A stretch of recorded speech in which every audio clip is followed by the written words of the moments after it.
The social organization belonging to HITO Integrated Territorial Organization of Jaintia Hills District today went to 8 Mile and removed the name of Garampani because the General Administration Department B, Government of India, had notified on the 14th of March 2017 that the name Garampani should be replaced by the name Sapai. The removal of the name was led by the President of HITO Jaintia Hills, who also holds the post of Assistant Secretary in the central body of HITO. Speaking to the media, these leaders said,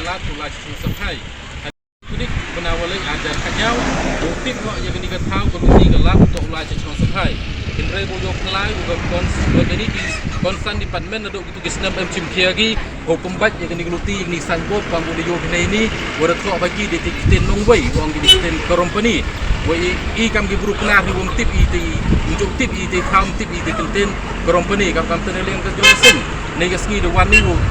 komplek ini open ciai open yo gani galat to ulai chon sapai hai boto aginu hini kita boto bisan boto boto di pertutre yong i ten yong i kijak bru